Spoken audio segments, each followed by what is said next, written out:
독립지사 지은 김철수 선생을 중심으로 살펴보는 시간입니다.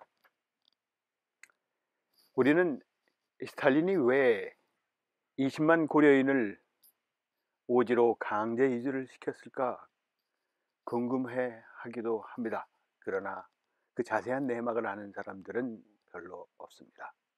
자, 그러면 스탈린은 왜 20만 고려인을 강제 이주하여 그 와중에 3만 명을 아사시켰을까요? 오늘은 1924년 레닌 사망 이후 볼셰비키 혁명의 주체 세력이던 고려인들이 스탈린에 의해 1937년 오지로 강제 이주를 당하게 되었던 그 배경의 역사를 살펴보도록 하겠습니다. 러시아 내 20만 고려인에 대한 스탈린의 강제 이주의 이유를 한마디로 살펴보면 고려인들은 동족을 살해하는 자유시 참사까지 유발하며 패권 쟁탈에만 골몰하는 종파분자들이고 미국과 일본의 첩자가 많은 혁명화 대상 민족이기 때문에 강제 이주를 당했습니다. 백나천의 시에 식분지족 외무구원이라고 자기 분수를 알고 만족할 줄 알면 밖에서 또 뭘 구하리요 라는 구절이 있습니다. 불교도인 동정 박세림 선생은 부처님의 심오한 가르침을 식분이라는 효어로 제 부친인 방원 이성찬 선생의 중년 시절 호인 방산을 위해 남기셨습니다. 미천한 입장에서 그 심오한 뜻은 뒤로 하고 자기 분수를 말라라는 뜻은 확실한 것 같습니다.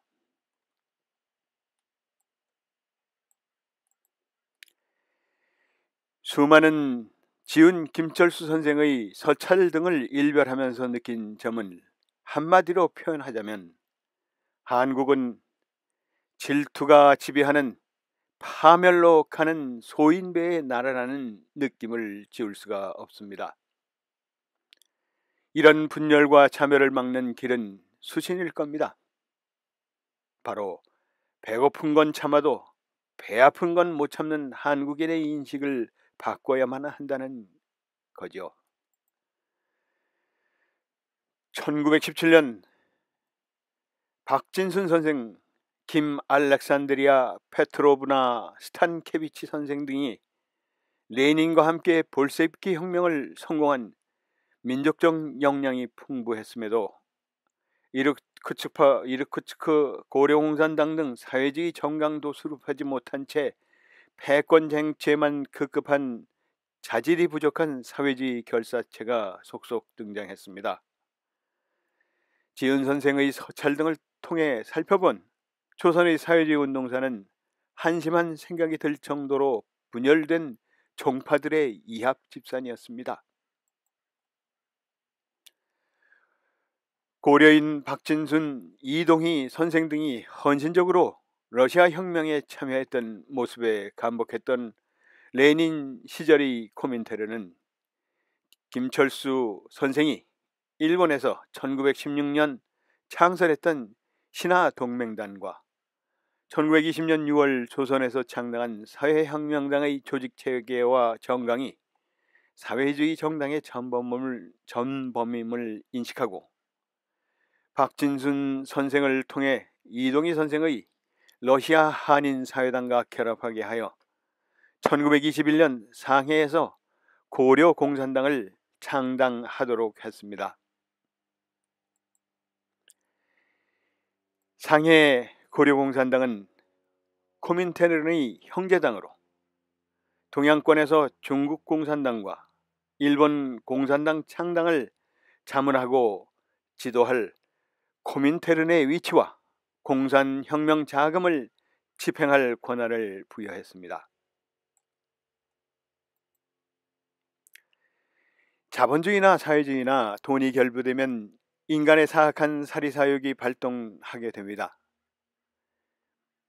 민족주의 항일 독립체인 김구의 상해 임시정부조차도 코민테른의 공산혁명 군자금을 차지하기 위해서 뛰어들어 코민테른의 자금 담당 가명으로 양춘산이라는 이름을 쓰는 김립 선생을 대낮 길거리에서 무고하게 암살하고 말았습니다.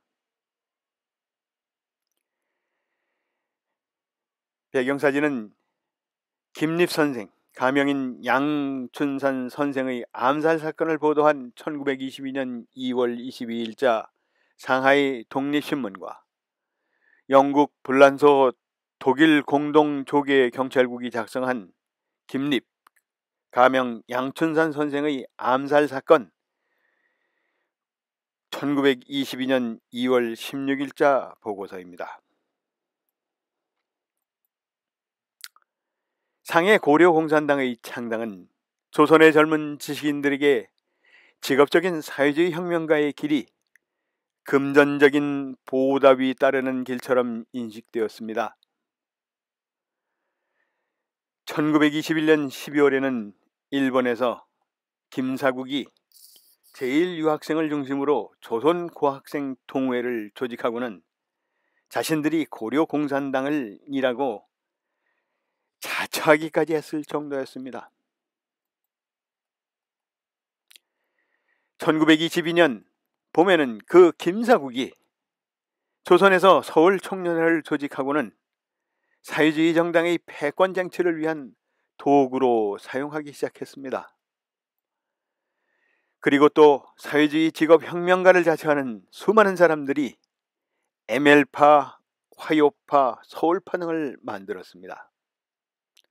이런 잡다한 조선의 사회주의 패권을 쟁취하려는 파벌들이 난립하여 코민테른에 서로 자기들이 조선공산당의 주동 세력이라고 주장하기에 이르렀습니다. 그러한 와중에 1925년 4월 17일에는 서울 아서원이라는 중국 음식점에서 박헌영, 김다냐, 조봉암이 조선공산당을 창립하고 제1차 초대 비서로 화요파의 김재봉을 선출했습니다. 책임 비서에 설치되지 못한 박헌영은 하루도 지나지 않아 분란의 길을 모색하기 시작했습니다. 1925년 4월 18일 하루 뒤 박헌영은 조선공산당의 패권을 쟁취하지 못할 바에는 조선공산당을 붕괴하겠다는 목적으로 고려공산청년회 일명 화요회당을 결성하고는 스스로 책임비서가 되었습니다. 사진은 1921년 상해 고려공산당이 선발하는 코민테른의 구미 유학생에 선발되고자 모인 한국 유학생들의 사진입니다. 앞줄 오른편 세 번째가 박헌영이고 둘째 줄 오른쪽이 박헌영의 아내 주세죽이고 둘째 줄 두 번째로 주세죽이 옆이 현 앨리스입니다. 앞쪽 오른쪽이 현 피터로 현 앨리스의 동생입니다. 이들은 상해 기독 청년학교에서 운영하는 유학준비반에 들어가서 영어를 공부하여 상해 고려공산당이 실시하는 코민테른 유학생 선발에 응할 준비를 했던 사람들입니다. 급기야 1925년 11월에 일제는 김재봉을 비롯한 조직원을 대거 구속하고 조선공산당을 와해시키고 말았습니다. 이를 역사는 제1차 조선공산당 사건이라고 이야기합니다.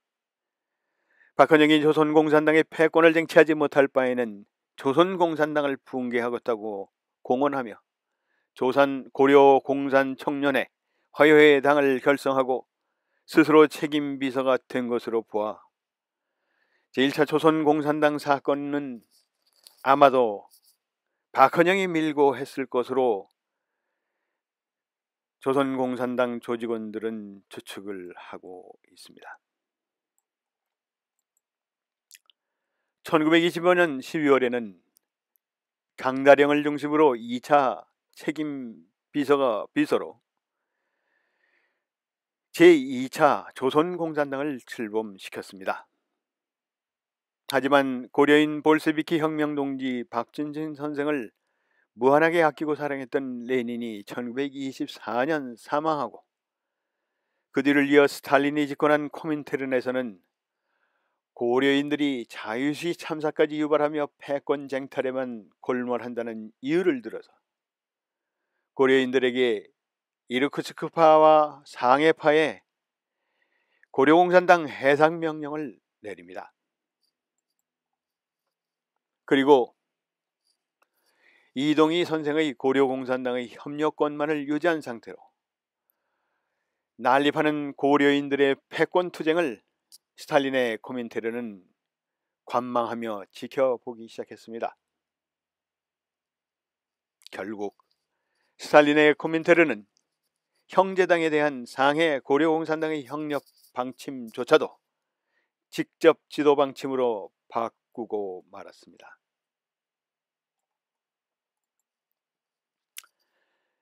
그 틈을 타 조선의 사회주의 혁명가들은 자신들이 조선의 공산당 주동 세력임을 주장하기 시작했습니다. 지훈 김철수 선생은 종파주의자들이 책동조차 조선 독립에 대한 애국심으로 인식하고 이동희 선생에게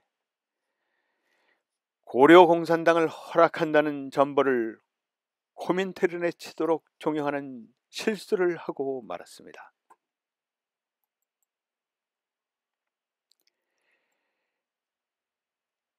(1926년) 60만 운동에 가담하여 실패하는 바람에 조직원들이 또 일제에 체포되어 조선공산당은 해체되고 말았습니다. 이를 역사는 제2차 조선공산당 사건이라 이야기합니다. 조직원들은 이 역시 박헌영이 자기가 책임비서가 되지 못한 것에 원한을 품고 일경에 밀고 했을 것으로 추측했습니다. 지은 김철수 선생은 남아있는 동지들을 추슬러서 책임비서로 다시 조선공산당을 결성하는 데 추진했습니다. 이를 사가들에 따라서 제2차 후반기라 구분하기도 합니다. 그리고 이어 1926년 9월 지은 김철수 선생은 제3차 조선공산당 대회를 열어 제3차 책임비서가 되자마자 조선공산당에 대한 코민테른의 승인과 경제적 지원이 절실함을 깨닫고 코민테른으로 가서 스탈린의 비행장교를 하던 이봉섭 선생의 주선으로 스탈린을 만나서 조선공산당을 추인받고 군자금을 수령했습니다. 그리고 지은 김철수 선생은 스탈린을 독대한 후에 코민테른의 직접 지도 방침에 따라서 한 달간에 걸친 국제정세 교육을 받았습니다. 그 내용 중에는 코민테른이 파악한 박헌영을 비롯한 조선의 사회주의 운동가를 자처하며 일본과 미국으로부터 경제적 지원을 받으며 조선의 독립운동단체의 실체를 일본과 미국에 제보하는 사람들이 누구누구인지를 숙지하게 하였습니다. 일본과 미국의 첩선 노릇을 하는 수많은 사회주의 운동가들의 실체를 알고 난 지은 김철수 선생은 조선의 사회주의 혁명이 요원하다는 생각을 하게 되었습니다. 그리고 그 대안으로 구라파처럼 조선공산당이 하나의 사회주의 공개 정당으로 가야 한다고 생각하기 시작했습니다. 더군다나 1924년 레닌 사망 이후 입지가 좁아진 박진순 선생이 모스크바 대학을 졸업한 뒤 스탈린 치하 코민테른 집행위원으로 있으면서 스탈린이 고려인들을 종파분자에 미국과 일본의 첩자가 많은 혁명화 대상 민족으로 생각한다는 내용을 스탈린 독대 후 박진순 선생의 모스크바 자택을 방문한 지은 김철수 선생의 이야기를 하였습니다. 이에 지은 김철수 선생은 그 이야기를 전해 듣고 재차 조선공산당이 하나의 사회주의 공개정당으로 가야 한다는 생각이 굳어졌다고 합니다. 혁명보다는 대중적 인지도를 얻어 민주적인 정권 탈취를 해야 한다는 생각을 하였던 거죠. 지은 김철수 선생은 박진선 선생으로부터 스탈린이 종파분자의 미국과 일본의 첩자가 말한 고려인에 대한 혁명화의 일환으로 러시아 내 20만 고려인에 대한 강제 이주 계획과 자신을 포함한 고려계 코민테른을 숙청할 계획을 지시했다는 내용도 접했습니다. 그리고 스탈린은 반혁명분자, 테러분자, 부패분자, 분파분자 등을 근절하고 미국과 일본의 간첩을 색출할 목적으로 KGB의 전신인 정보사찰부서를 신설했다는 이야기도 들었습니다.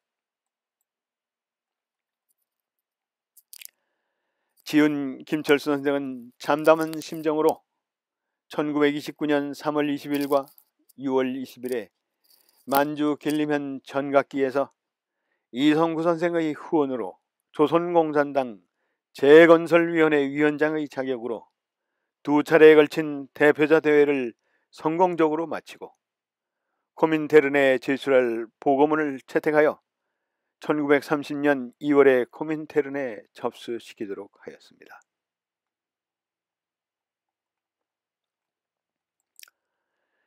그리고 지은 김철수 선생은 험난한 길을 거쳐 조선에 들어와 조선공산당 재건을 위해 참행을 거듭하다가 만나는 동지들이 코민테른에서 일러주었던 돈을 받고 미국과 일본을 위해 정보를 넘겨준다는 인물들이 많아지자 곧 일경의 체포가 임박했음을 알고 1930년 어느 날 일부러 경상도 양산지 사업 여인숙에 묵었더니 그 다음날 아침 일경들이 잡으러 와서 잡혔다고 합니다.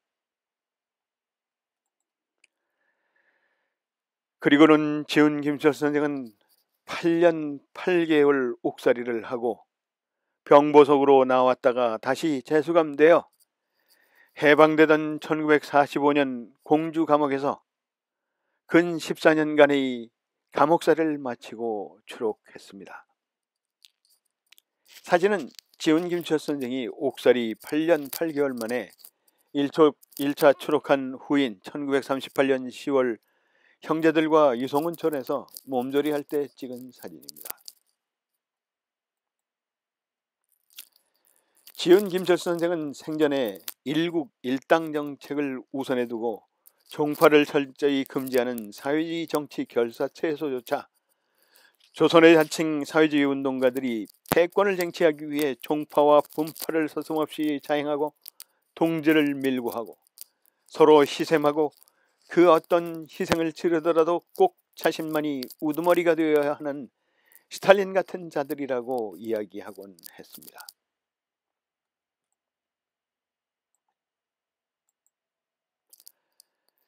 지은 김철수 선생은 결국 사리사욕에 물든 사회주의 종파분자들이 러시아 20만 고려인을 강제 이주시켜 3만이 넘는 고려인을 그 과정에서 아사시킨 빌미를 주고 말았다고 평생 안타까워하셨습니다.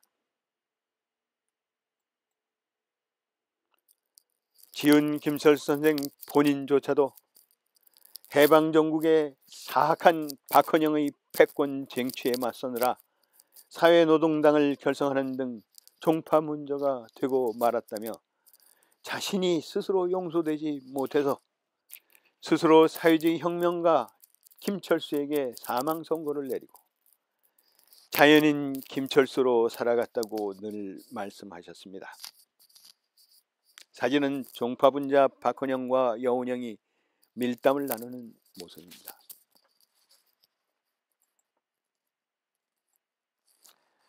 이는 배고픈 건 참아도 배 아픈 건 못 참는 한국인의 인식이 사회주의 혁명운동에서도 유감없이 나타난 건 아닐까 하는 생각을 하게 만듭니다. 제 부친 방원 이상천 선생 이후로 남겨진 지은 김철 선생의 160여 통이 넘는 서찰들을 통해서 조선의 자랑스러운 항일투쟁의 역사도 볼 수 있었지만 치사하고 치졸한 패권 다툼의 어리석음도 적지 않게 살펴볼 수 있어 마음이 답답해집니다. 끝까지 들어주셔서 감사합니다. 다음 편에서는 독립지사 김철수 선생이 일본 와세다 대학 정치학과에 유학하게 된 배경과 이명직 대감에 얽힌 이야기를 중심으로 살펴보도록 하겠습니다. 감사합니다.